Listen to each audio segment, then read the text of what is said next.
Welcome to another episode of the Chef Educator, the show that provides and discusses various teaching tools, tips, and techniques for the culinary, hospitality, and pastry arts educator. And now, coming to you through the airways from Palm Beach County, Florida, here is your host, Doctor, Professor, and Chef, Mr. Colin Roche. Hello, and welcome to this episode of the Chef Educator Podcast, proud member of the Food Media Network. My name is Dr. Colin Roche, and I am your host. Today's episode is titled Conducting a Demonstration, which is so important in what we all do as chef educators. Now, this topic is covered pretty heavy in Chapter 11 of my book titled Culinary Educators Teaching Tools and Tips. And I'm going to leave a link to it in the show notes as well as the episode's description if you want to get more information. But I've pulled specific information from that chapter on conducting a demonstration that I want to share with you today because I've gotten a lot of email and questions about that. So let's talk about it. Now, while there are a number of instructional strategies and methods used to help learners achieve cognitive objectives, such as lectures, discussions, case studies, a lot of the things we've talked about in past episodes of this podcast. The demonstration method is the primary means by which learners receive instruction related to psychomotor skills or psychomotor objectives. And that is because demonstrations are an instructional method in which teachers or instructors show and explain content to learners. Demonstrations are a great way to help our students understand concepts and principles related to pretty much any subject. It can be work with science, math, music, and of course, culinary and hospitality. Really, any other subject that requires a skill to be learned. For example, in our case, think about cutting a chicken, or doing vegetable knife cuts, or setting a table, or opening a bottle of wine. There's just so many things that are great for demonstrating. Now, since students will eventually be required to do that which is being demonstrated, showing is therefore the principal component of the demonstration method. We're giving them a demo. We're showing them what we want them to eventually do. However, it also involves telling, questioning, and application while we are showing. And each of these components of the demonstration method is important to learning and understanding. Now, in the development of the skill that we are showing the students, the learners must not only understand the steps, but also the purpose of each step, as well as the interrelationship among the steps that determine the sequence. Okay? So for example, if the skill was to say, able to cut a carrot into small dices, we would not only show the steps, but we would explain the purpose of the steps and their interrelationship as to why we do one before the other. For example, we would most likely start by demoing the washing and peeling of the carrot, which would come before the squaring off of the carrot or the slicing of the carrot into the planks or eventually the sticks and then the dices, because, certain things have to come first. We would also need to explain how to keep the cuts even and straight, and why a sharp knife is important, and what to do with the trimmings, and why the trimmings should be saved, etc., etc., etc. So there's other information built in there when we're doing these demos. Now, when skill development is the desired outcome, practice must also be included as a major component of this demonstration method. Just by showing them and that's it, not really going to do very good. It's not going to do the student the best justice, right? They need to then take what they've learned or saw or watched and try it themselves. So after the students know the steps and have seen the steps performed in the proper sequence by the instructor, students must then be guided through an initial performance themselves, correctly and successfully, with personalized feedback as needed. So let's go into the steps. So planning a demonstration. We all know that careful planning is essential to effective instruction, and that is true in conducting a demonstration as well. However, in my case, I've seen this. Some instructors make the mistake of preparing less for a demonstration than they would for other instructional methods. And I have found this to be especially true with instructors who possess a high degree of skill in the process to be demonstrated. I mean, I guess they figure they have done it numerous times and maybe they're overconfident. But what they fail to realize is that a demonstration of a task or a skill for others is different than just doing the task or skill for ourselves. Therefore, instructors must identify the steps of the procedure and the physical movements involved. And it is essential that we as instructors write down these steps, because this forces us to think through the process from beginning to end. And these same written steps then become the basis of an instructional sheet that can be passed out and given to the students, either during or after the demo, to be used as a reference guide. Now, some tasks or operations to be performed may need to be taught with 2 or more separate demonstrations. So we have to kind of think it through. We don't want to overcomplicate it, right? Just makes it confusing. For example, if you're doing a demo on the topic of, say, proper sauté techniques, and we're going to be using a boneless, skinless chicken breast as the food item to visually show this sauté technique, we wouldn't want to cloud the demo or overcomplicate it by first showing how to break down a chicken to get the boneless, skinless chicken breast, or how to peel and mince the garlic or the shallots that will be used in the pan sauce. And that is if we're even going to be showing how to create a pan sauce with the sautéed item in this demo. You see, this would all most likely be separate demos, right? We would show a different demonstration on chicken fabrication. We would show a different demonstration on how to cut garlic or how to do onions and shallots, so herbs, something else, and then we kind of put them together. But we don't want to complicate it. We want them concentrating on what we're showing them. In that case, the sauté method, how to get the proper heat of the pan, what fat to use, presentation side down. Now, the decisions of what you're going to do is really up to you. I mean, the decision that you as the teacher or instructor will need to make on what to include in the demo, what to actually show or to demo, depends on a variety of factors, such as who are your students? What's their background? What is the content or the subject matter? The time you have available, and are the learners ready? We call that the learner readiness. I mean, some things you wouldn't show to, say, a freshman, which you may show to a senior or an upperclassman or someone that's in more of an advanced class. For example, regarding time, a general rule of thumb is that a demonstration should not exceed 15 to 20 minutes. However, instructors must consider the variables during the planning process when determining an appropriate length of their demo and the content to include. But usually, and we'll talk about a little bit more in a minute, 15 to 20 minutes. Now, think about what you're going to be using, the tools, the materials, the equipment.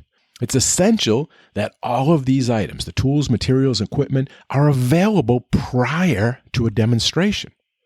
Too frequently, and I saw this as a department chair, instructors find it necessary to go send a student for a needed tool or a piece of equipment during the middle of the demonstration. I've seen this doing observations. They'll be like, can someone go grab me a spoon? Or, go get me another sheet pan, because they didn't think it through. And this often occurs when instructors do not take the time to rehearse the demonstration. They didn't plan. They didn't think it through. These types of unnecessary interruptions are distracting, and they diminish the effectiveness of a demonstration. Think about it as your mise en place. Now, a list of items needed should be part of your written lesson plan. You should have a lesson plan or a lab lesson plan, right? And we talked about this in previous episodes. And on page 138 of my book, Culinary Educators Teaching Tools and Tips, for those that have it, I show a lab lesson plan. It's an example. It includes a list of items that an instructor might need for a demo on deep frying. Deep frying is an example I use. So you want to write that out. And a lot of times I write it out, and if I have a chef of the day, one of my students that's chef of the day, I hand that to them. Here, set up my demo. And I'll give them that list, and they know all the ingredients I need, what pans, what equipment, what products. Sometimes I'll even enlist them in helping me do the demo. And I'll talk about that in a little bit when I talk about having an assistant. So tools and equipment also should be arranged on your demo table so that they do not draw attention away from the process or the concept to be learned. One, they shouldn't be in the front, so they're blocking a view, obviously. But also, you don't want them to be distracting. If the students are paying too much time looking at a pasta maker or a sausage stuffer or something, they're not paying attention to what you're showing, then that's a distraction. Now, if they're familiar tools and equipment, that's fine. Your cutting board, your knives, whatever that is, that's no problem.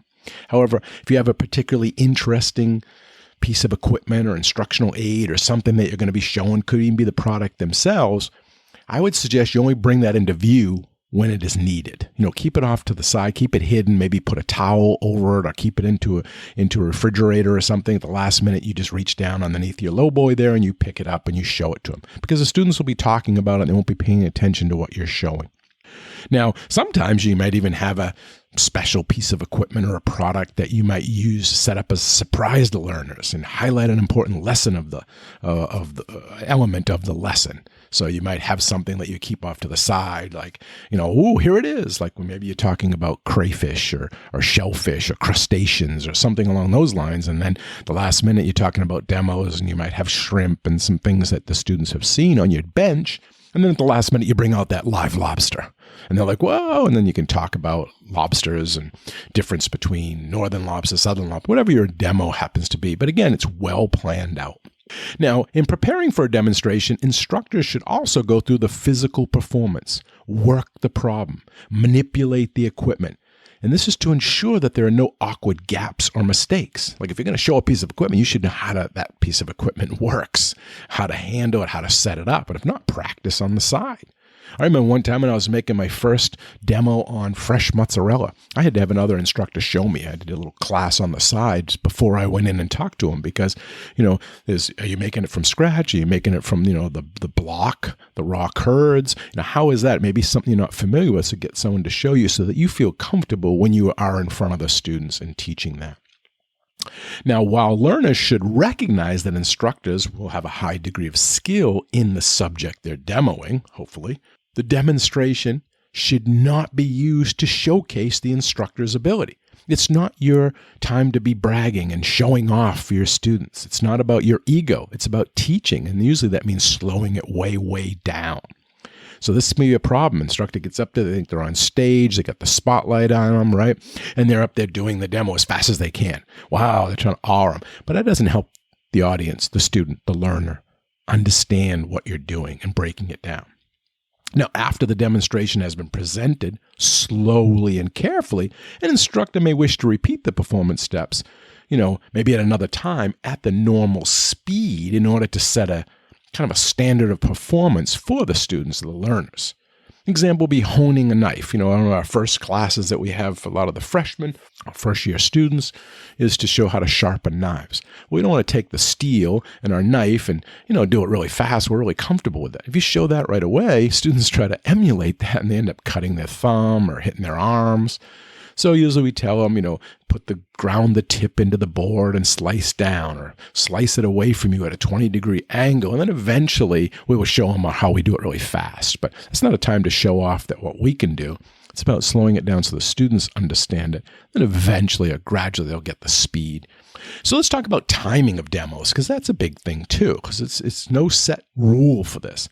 But it is important, the timing of a demonstration. It's easy to have a demonstration ready for a scheduled point in time.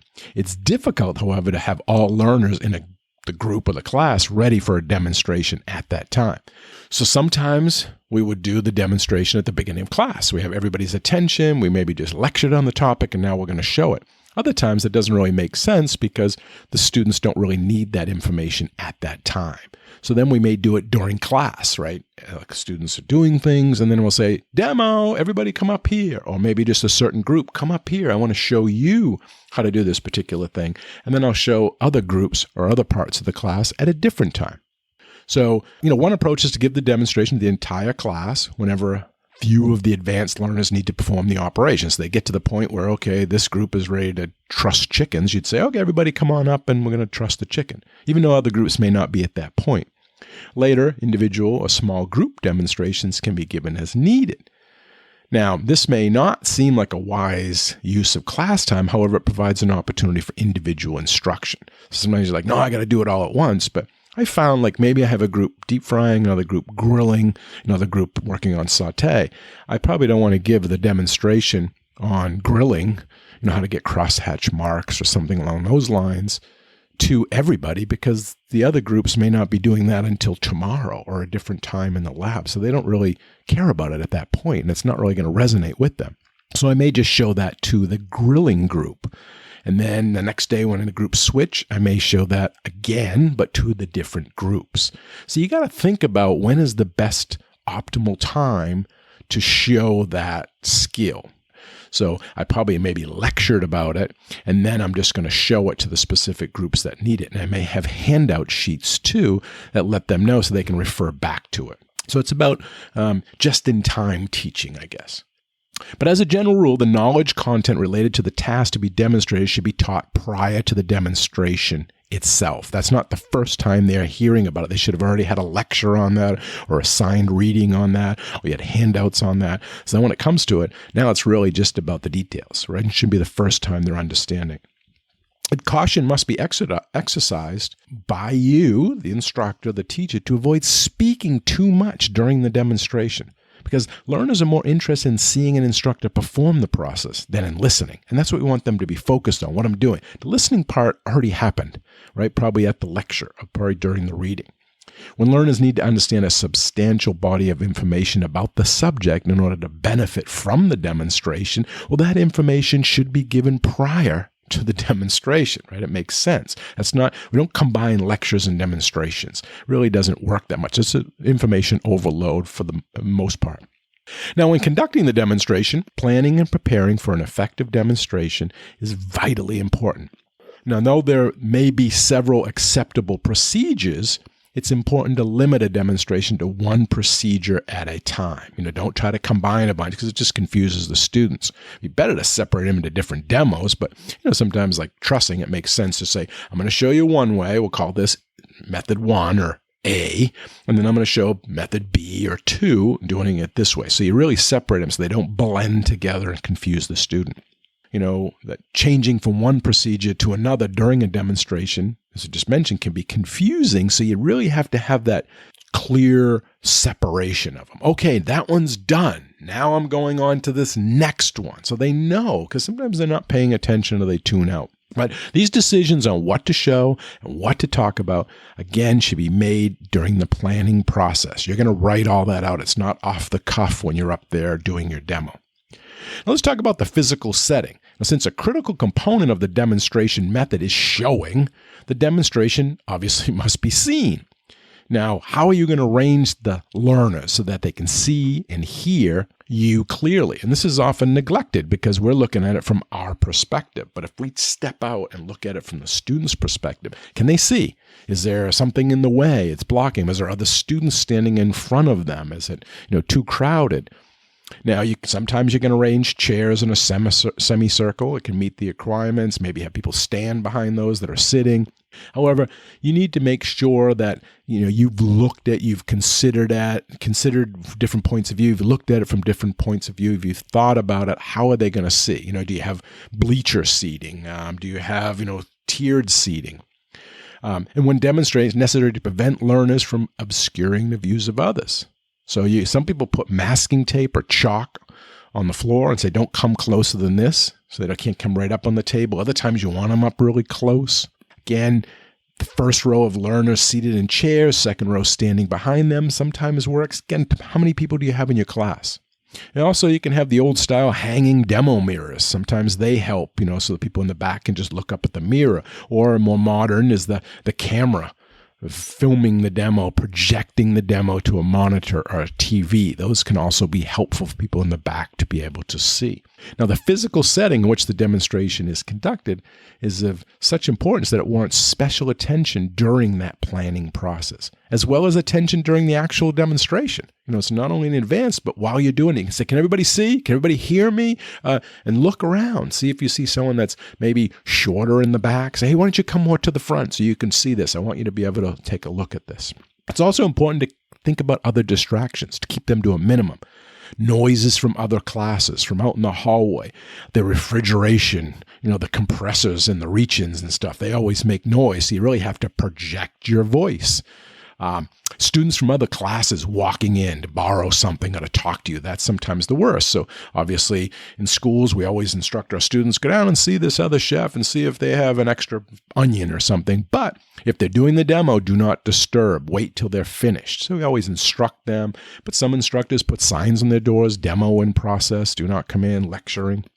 You also want to think about comfort factors, temperature and light. Can they see? Is it cool? Is it too hot? You want to consider those. I mean, we all know if it's too warm, students will fall asleep, right? So we want to think about that as much as we can control it. Now, the central focus of a demonstration is showing each of the steps involved in the procedure being demonstrated. Therefore, it's important that the telling portion of the demonstration be kept to a minimum and carried out in an efficient manner.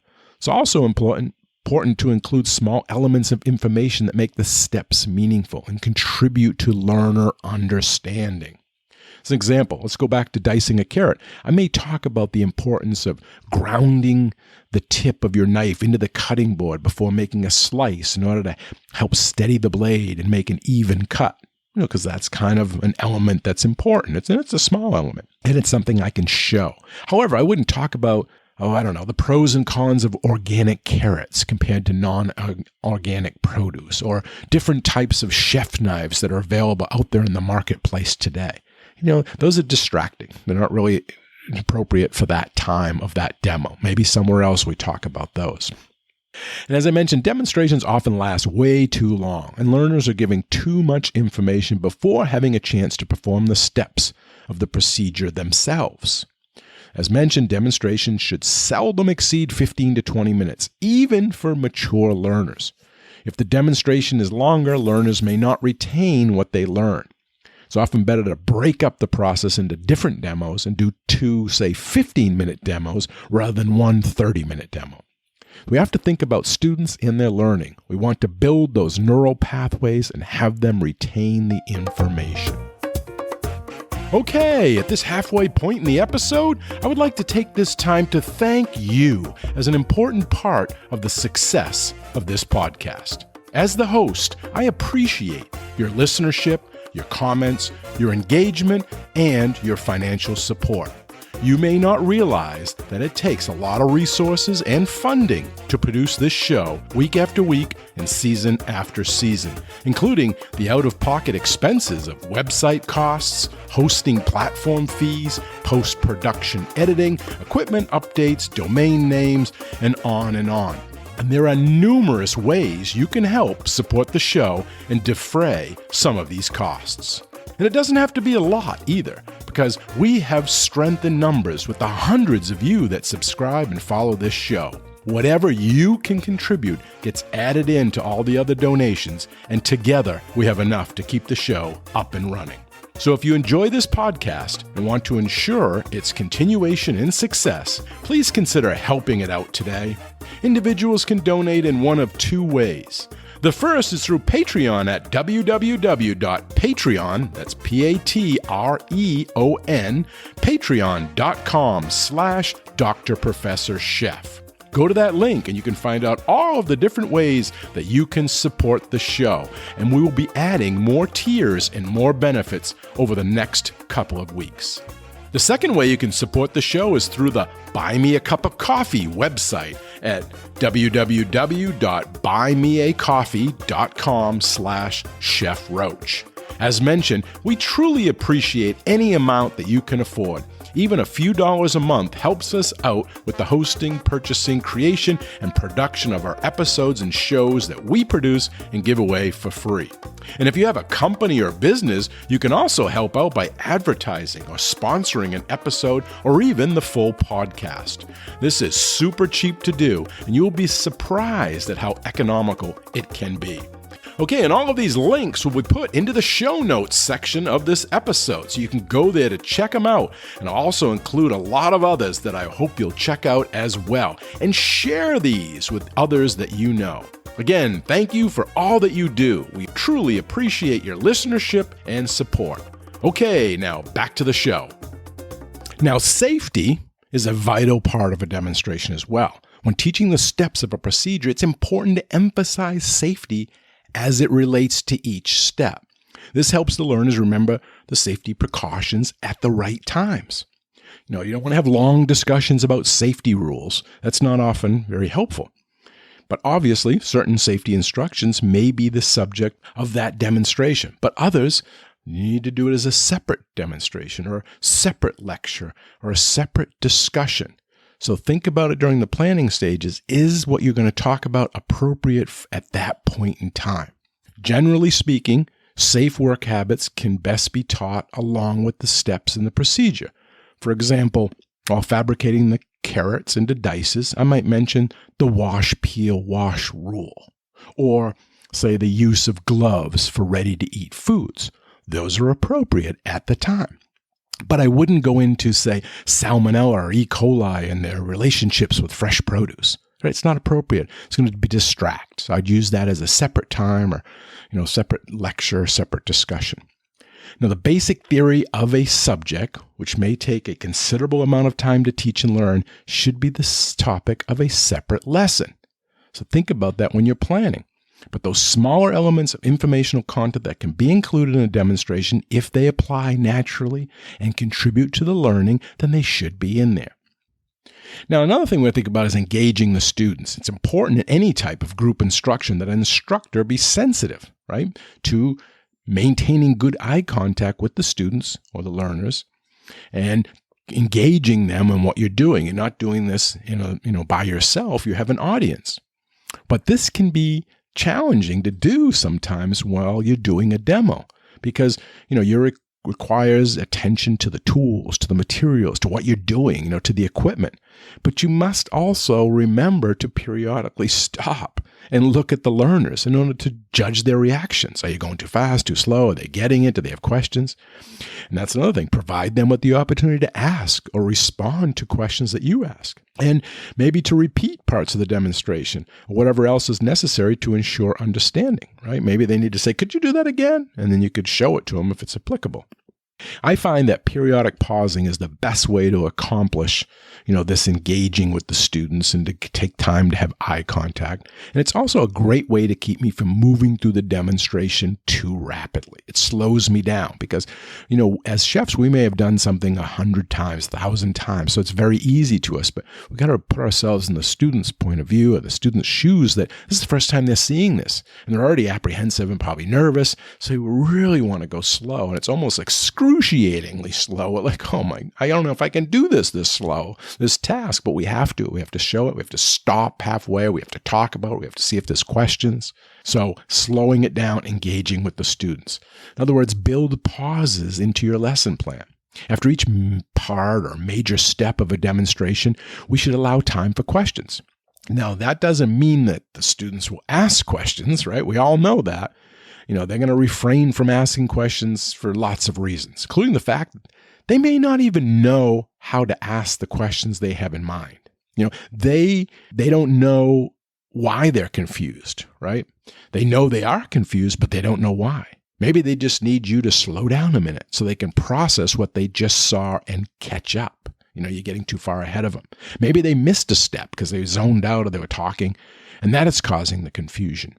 Either way, we want to build in pauses and then ask questions and do formative assessment to make sure everyone is on board and is understanding what we are doing. We don't want to get all the way to the end of the demo and find out that nobody got any of that. They're all confused. Then it becomes a waste.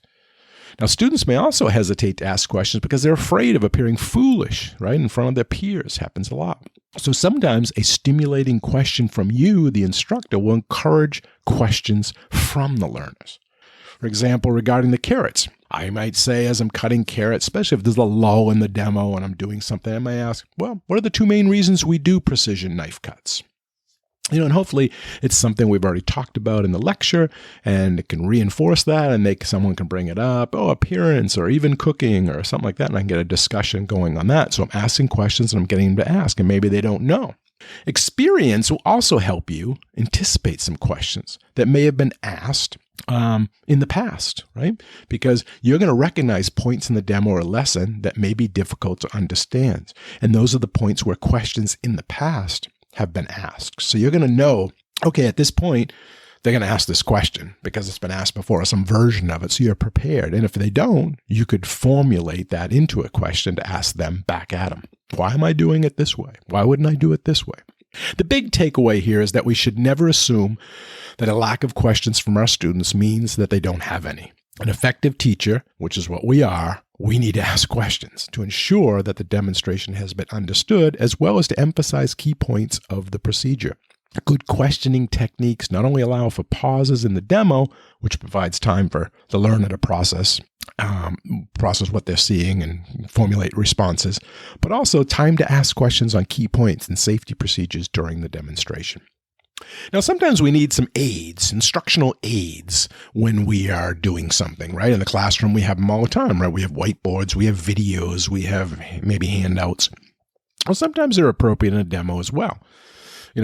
Usually when we're using the actual equipment, the tools and the materials, we don't need them because those are the aids, right? We're showing how to put the pasta machine together. We're showing how to set up the mandolin, right? So we don't need them. However, there is demonstrations that we're doing that could be made more effective with the combination of not only using the equipment, but some special instructional aids that may be used to show the relationship of small or hidden parts of the equipment, to enlarge small parts, to emphasize, incorrect procedures or something like that we couldn't show, right? We can't show fire, right? Or an oil fire. Maybe we don't want to show that when we're doing saute, but we want to show that, it can get a flash point from oil. So maybe that's where we show a handout or we have a picture of that in the background. But also, as valuable as instructor demonstrations are, we need to use media sometimes from the internet or other sources to help explain things that are too difficult to see, or to show maybe intrinsic movements that we can't see with the naked eye. For example, when I demonstrate roux making, I may want to bolster this demonstration with pictures or videos of maybe the starch cells being coated with and absorbing some of the fat, which later will prevent those same cells from clumping together and creating lumps. So when I make the white roux or the blonde roux or brown roux, they may be asking why I'm saying, well, the oil is coating those starch granules, but I can't really show that. So if I had a picture, they could see that, and then maybe when they hit the liquid, how it stops them from clumping. Again, it's a detail I cannot demonstrate or cannot be seen by the naked eye, and it may bolster or help. So again, when you're doing your lesson plans, your lab lesson plans, these are some things you may want to say, well, how can I help show this without being a distraction? Where can I help the students understand? And those are where you bring these aids in.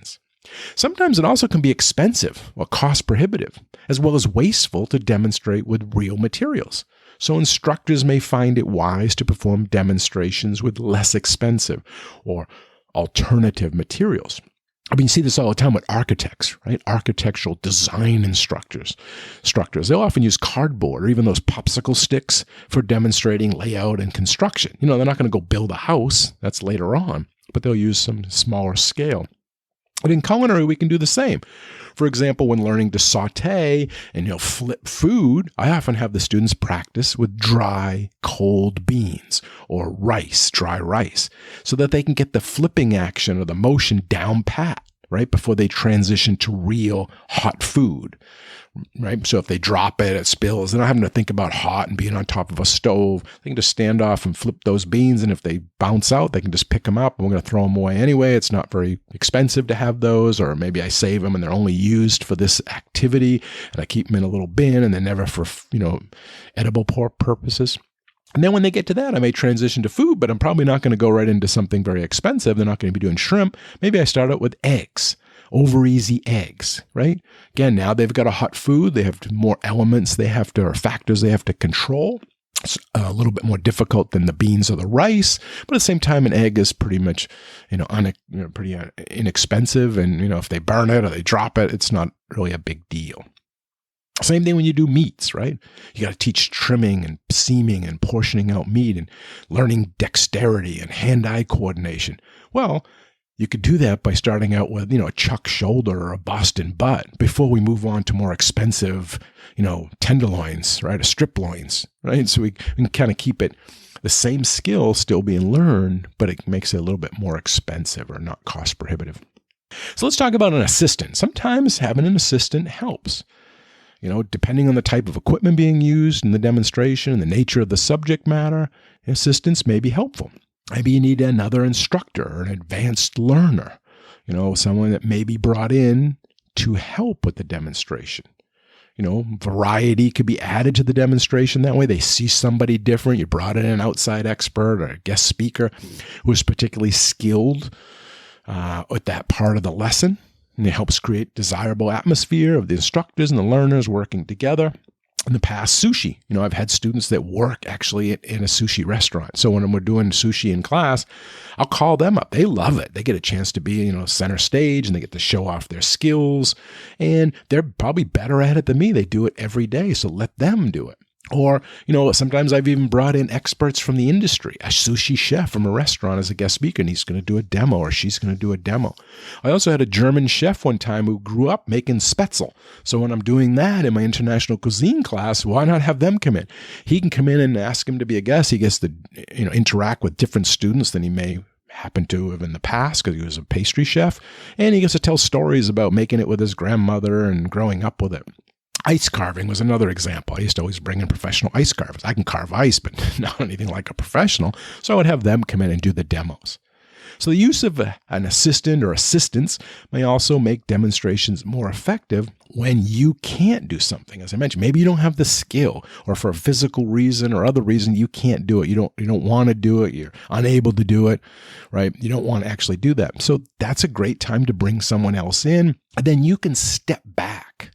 Right? You're free to observe with your students, with the learners from the looking point of view. And you can be like a facilitator. You can you can comment on what's happening. You point out key factors of the demo, the procedures, while the assistant or the guest is demonstrating it.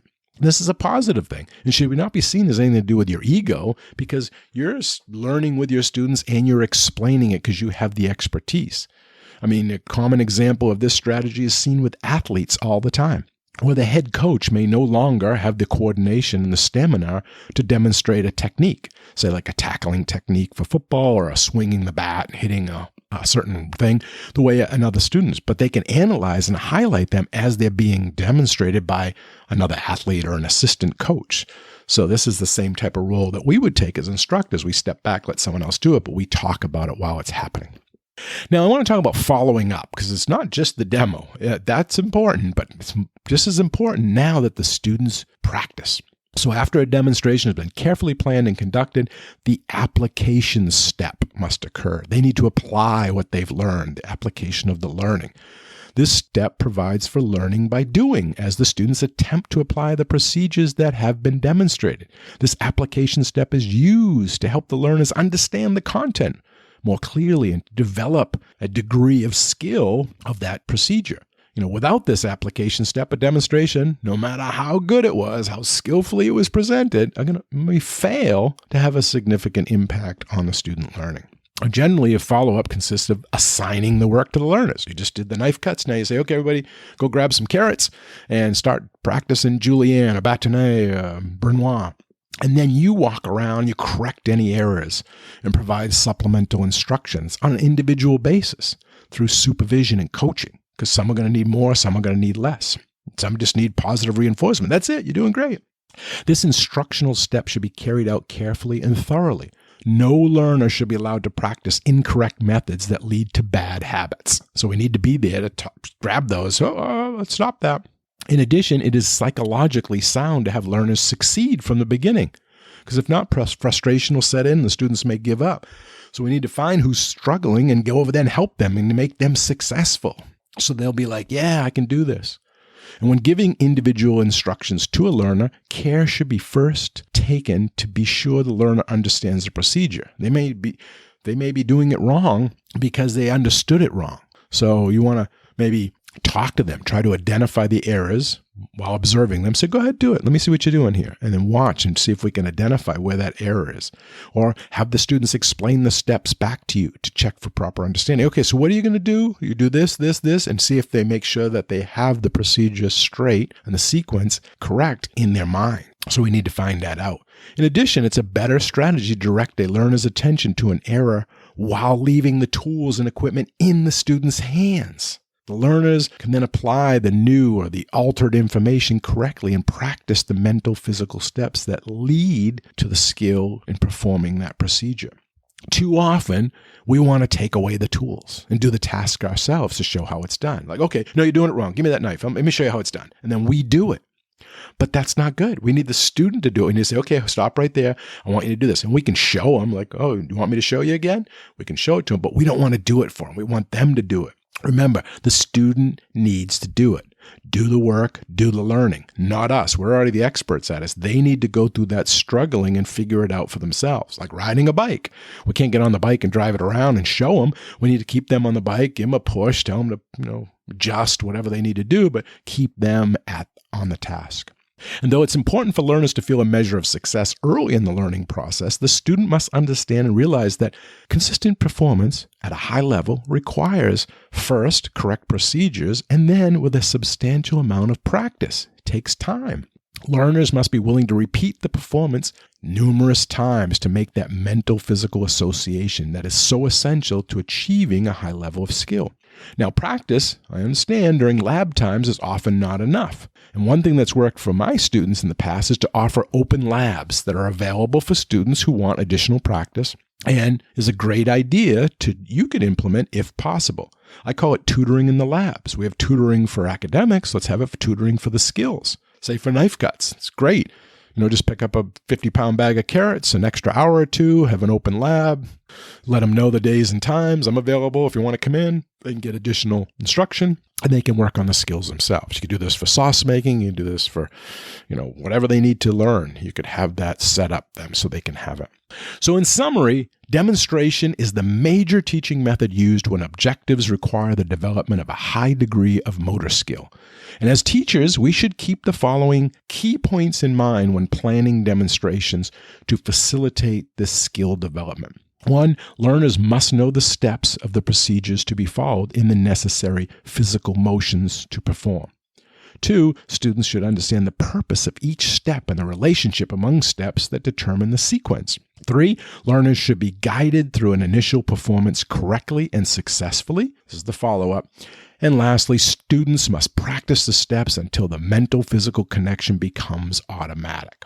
It's important to remember that doing something skillfully means doing something in an efficient and effective manner. Therefore, it's important that instructors carefully analyze the steps involved in the process so that learners can learn the movements that are necessary for efficient and effective performance.